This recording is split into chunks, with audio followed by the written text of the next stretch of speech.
launching on the BSE one rights offer share for every 1.79 held. The share price has been set at 4.28 pula. So why is this a good deal for your shareholders?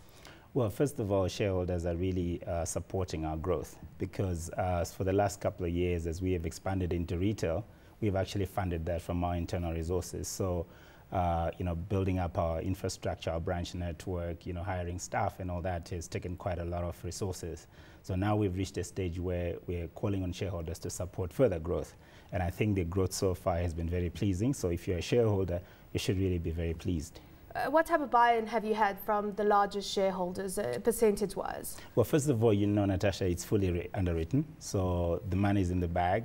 But we've solicited for support from all our large shareholders. So far, the indications are very positive. We haven't got final, a word yet because obviously it closes on the 27th of July. But we are very confident that it should come through. And of course, fully underwritten. Fully ABC underwritten. Financial Services is one of your key shareholders. Indeed. And could get up to 35% shareholding. Is this a likely scenario playing out?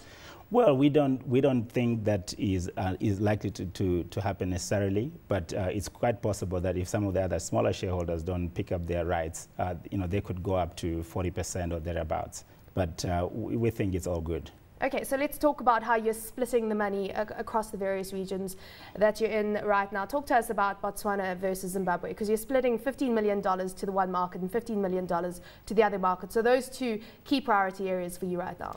Of course, because of growth.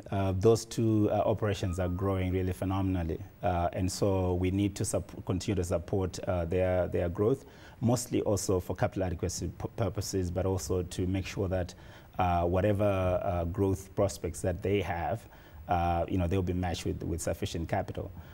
We do have also an obligation to provide more capital to Zambia, some to Mozambique, and of course to Tanzania.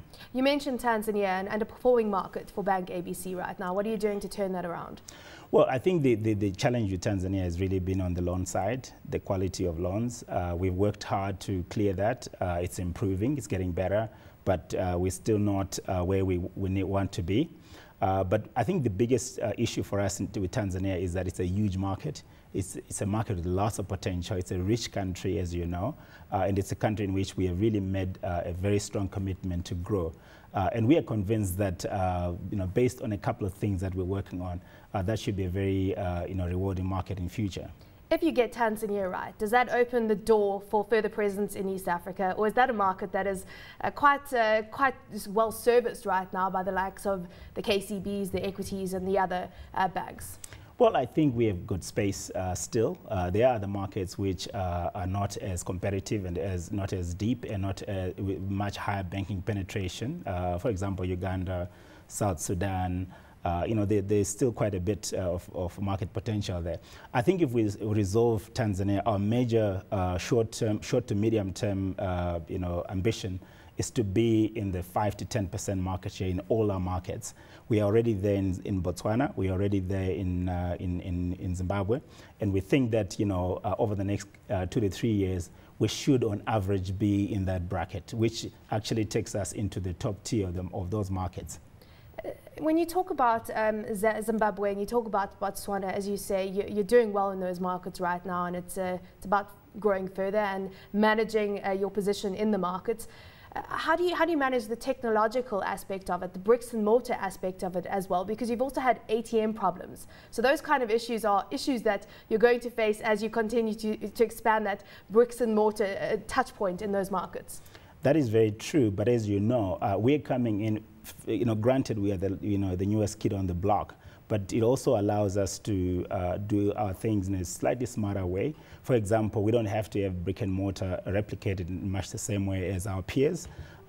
We also have centralized our operations in such a manner that branch sizes in terms of staff resourcing are much smaller than our peers. And so, there are lots of advantages that we have there. We don't have legacy issues in that space. And because of those advantages, there's a whole lot more we can do. But obviously, we are also quite adept in terms of providing smart solutions. We've always been a group about providing smart solutions, not necessarily doing your run-of-the-mill kind of services. So, in that space, is giving us very significant advantage and giving us a lot of mileage. Very quickly, debt to equity ratio is sitting at 18%. Is that an area that you're comfortable with right now? Are you looking to help leverage the bank further, or is this an area that, given the fact that it is so low? Well, with the additional 50 million that we're raising, we are looking to leverage the business further. We are looking at also Tier 2 capital, which we expect to be about double the size of our ordinary equity issue. So that should really put us in a position where we can grow for the next 36 to 60 months. So, we are comfortable, and we think that, we can leverage the balance sheet further. Well, we'll certainly be catching up with you as the plans progress across these markets. Thank you so much for coming in to the studio. That was the BancABC, Doug Munatsi, joining us.